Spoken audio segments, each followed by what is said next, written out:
dari kelompok kami yaitu mengenai kurikulum. Anggota kami ada saya sendiri sebagai moderator, Febri Simarani, serta ada Muhammad Febrianus sebagai materi kelima dan keenam, dan ada Muhammad Agus Zuhar sebagai materi 3 dan 6. Baik, langsung saja pada materi yang pertama, yaitu ada pengertian kurikulum. Menurut Dr. Regi Nana Sujana tahun 2005, kurikulum merupakan niat dan harapan yang dituangkan ke dalam bentuk rencana maupun program pendidikan yang dilaksanakan oleh para pendidik di sekolah. Kemudian, menurut Profesor Dr. Henry Guntur Taiger, kurikulum ialah suatu formulasi pedagogis yang termasuk paling utama dan terpenting dalam konteks proses belajar mengajar. Dan kemudian yang ketiga ada Dr. Andes Cece Wijaya. Dr. Andes Cece Wijaya mengartikan kurikulum dalam arti luas yang meliputi keseluruhan program dan kehidupan di dalam sekolah. Kemudian materi yang kedua yaitu ada landasan kurikulum. Ada 4 landasan yang digunakan dalam pengembangan kurikulum. Yang pertama ada landasan yuridis, sistem atau nilai pandangan hidup yang dianut oleh suatu masyarakat. Pancasila adalah pandangan dan filsafat hidup bangsa Indonesia. Nilai-nilai yang bersatu dalam sila-sila Pancasila harus dapat dijiwai setiap arah pengembangan kurikulum. Kemudian yang kedua ada psikologi. Landasan psikologi ini dimaksudkan bahwa dalam penyusunan kurikulum patut diperhatikan hal-hal yang berkenaan dengan karakteristik peserta didik, bahwa karakteristik peserta didik dalam realitanya sangatlah beragam dan memiliki tingkat perkembangan yang berbeda di setiap jenjang pendidikannya. Kemudian yang ketiga ada sosiologi. Secara sosiologis, lembaga pendidikan sebenarnya dibentuk oleh masyarakat, dihidupi oleh masyarakat, dan oleh karena itu ia harus memberi kemanfaatan kepada masyarakat. Kemudian yang keempat ada organisasi. Dalam perumusan kurikulum perlu disusun suatu desain yang tepat dan fungsional. Desain yang tepat akan mampu membawa perubahan yang positif terhadap peserta didik. Kemudian yang ketiga ada prinsip pengembangan kurikulum. Prinsip-prinsip yang bisa digunakan dalam suatu pengembangan kurikulum. Yang pertama ada prinsip relevansi. Secara umum istilah relevansi diartikan sebagai kesesuaian atau keserasian pendidikan dengan tuntunan kehidupan bermasyarakat. Masalah relevansi ini dapat dikaji sekurang-kurangnya lewat 3 segi. Kemudian yang kedua ada prinsip efektivitas. Dalam kajian pendidikan, prinsip efektivitas dikaitkan dengan efektivitas guru mengajar dan efektivitas para murid yang belajar. Implikasi prinsip ini dalam pengembangan kurikulum ialah mengusahakan agar setiap kegiatan kurikulum membuahkan hasil tanpa ada kegiatan yang mubazir dan terbuang percuma. Kemudian yang ketiga, prinsip efisiensi. Implikasi prinsip ini mengusahakan agar kegiatan kurikuler mendaya gunakan waktu, tenaga, biaya, dan sumber-sumber lain secara cermat dan tepat. Yang keempat ada prinsip fleksibilitas. Fleksibilitas ini artinya lentur atau tidak kaku dalam memberikan kebebasan bertindak. Dalam kurikulum, pengertian itu dimaksudkan kebebasan dalam memilih program pendidikan bagi para murid. Kemudian yang kelima ada prinsip kesinambungan atau kontinuitas.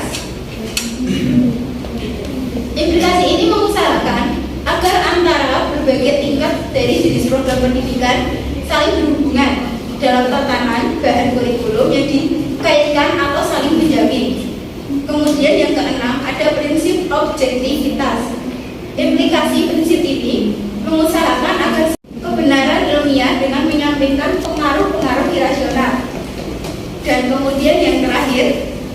prinsip demokrasi. Implikasi ini mengusahakan agar dalam penyelenggaraan pendidikan dikelola dan dilaksanakan secara demokrasi. Kemudian materi yang keempat akan disampaikan oleh Febriano.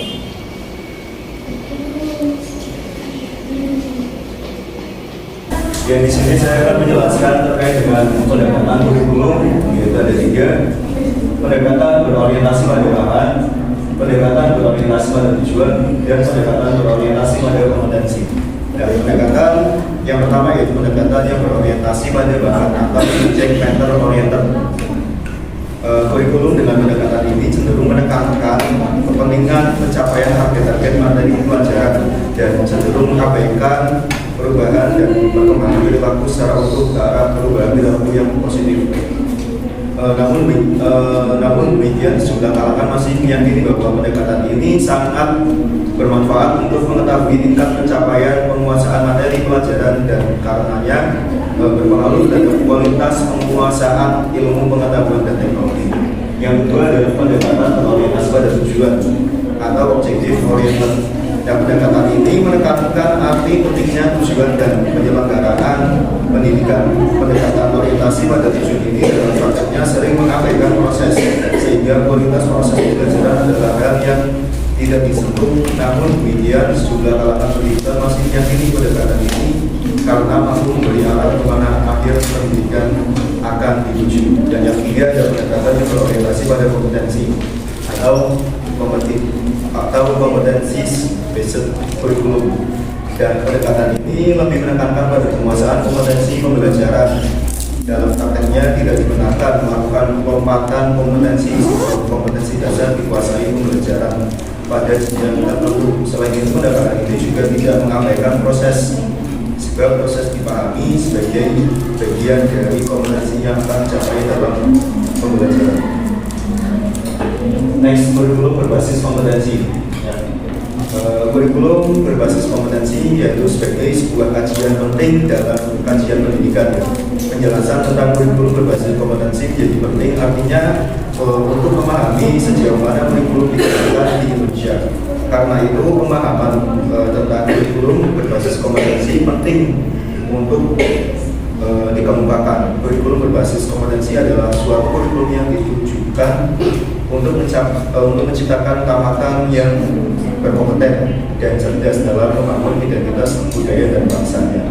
Nah, di sini juga prinsip-prinsip dalam pengembangannya atau pengembangan kurikulum berbasis kompetensi ini ada 11.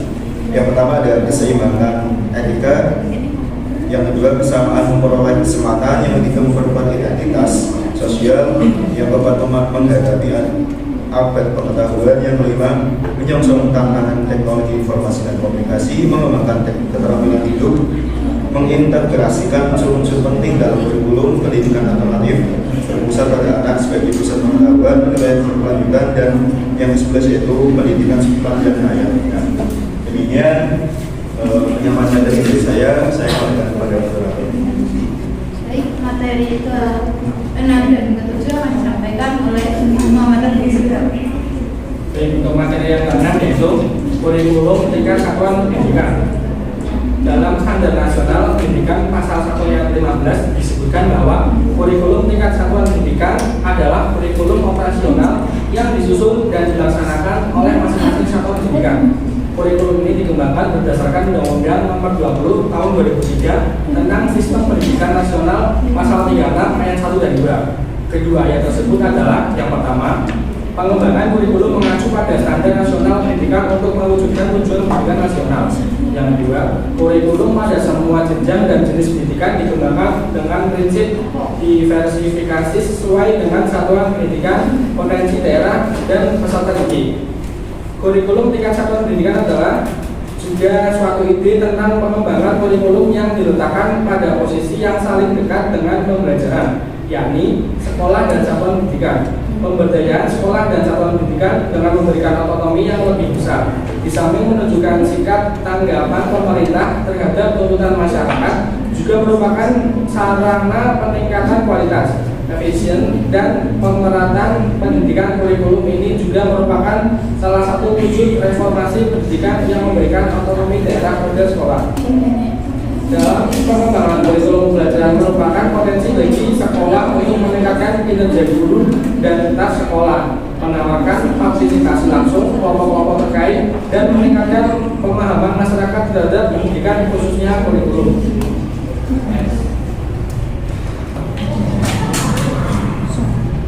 Untuk materi yang terakhir atau ketujuh yaitu faktor-faktor penyebab terjadinya perubahan kurikulum. Adapun perubahan total terjadi apabila seluruh sistem dan komponen kurikulum berbeda dengan kurikulum sebelumnya. Misalnya, kurikulum 1968 menjadi kurikulum 1975, atau kurikulum 1984 menjadi kurikulum 1994, dan kurikulum berbasis kompetensi 2004 menjadi kurikulum tingkat satuan pendidikan 2006. Ada beberapa faktor penyebab terjadinya perubahan kurikulum tersebut, yaitu yang pertama, keluasan dan pemerataan kesempatan belajar. Yang kedua, upaya peningkatan mutu pendidikan. Yang ketiga, memperhatikan relevansi pendidikan. Yang keempat dan terakhir, persoalan efektivitas dan efisiensi pendidikan. Oke, sekian saya kasih moderator. Sekian presentasi dari kami. Jika ada yang ingin bertanya, bisa saya ingin bertanya.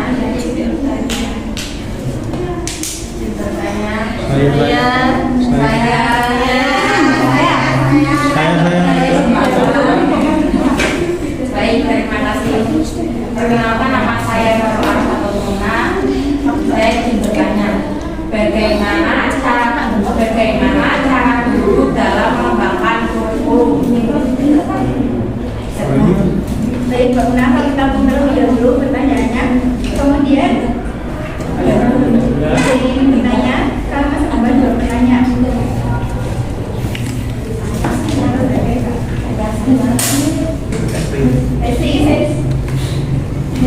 Apa manfaat dari pengembangan kurikulum? Terima kasih.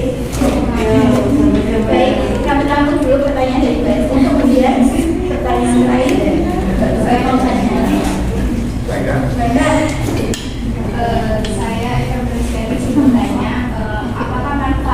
apakah tujuan dari pengembangan kurikulum? Baik, beri waktu kami 5 menit untuk menjawab pertanyaan dari teman-teman. Baik.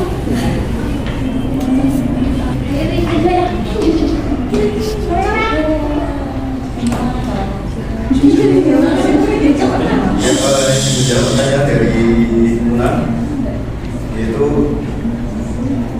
terkait dengan bagaimana cara mengembangkan kurikulum, yaitu dengan cara merencanakannya dan mengimplementasikan dan mengevaluasi kurikulum tersebut. Melalui perencanaan kurikulum ini dapat lebih mudah untuk mencapai tujuan proses pembelajaran dan dapat menggali potensi atau kemampuan yang dimiliki siswanya.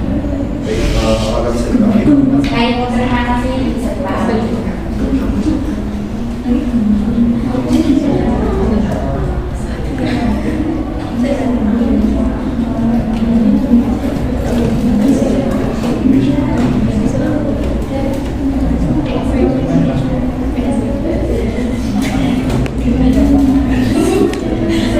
Ini saya akan menjawab pertanyaan dari Mbak Eka, yaitu apa makna dari tujuan pengembangan kurikulum? Jawabannya adalah tujuan pengembangan kurikulum adalah sebagai acuan untuk mengembangkan pembelajaran dalam mencapai pendidikan yang bermutu dengan standar yang jelas, target yang terukur dan budaya yang akan dicapai. Bagaimana Mbak Eka bisa dipahami?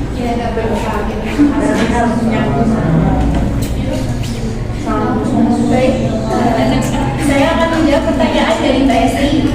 Mbak Esti, iya Pak. Apa manfaat dari pengembangan kurikulum? Sisi cukup baik juga berasal dari manfaat pengembangan kurikulum, yaitu membuat setiap anggota dalamnya semakin bertanggung jawab. Dengan bisa bertanggung jawab, mungkin nantinya juga akan meningkatkan beberapa aspek lain, di mana salah satunya menjadi lebih demokratis. Bagaimana Mbak Esti? Terima kasih.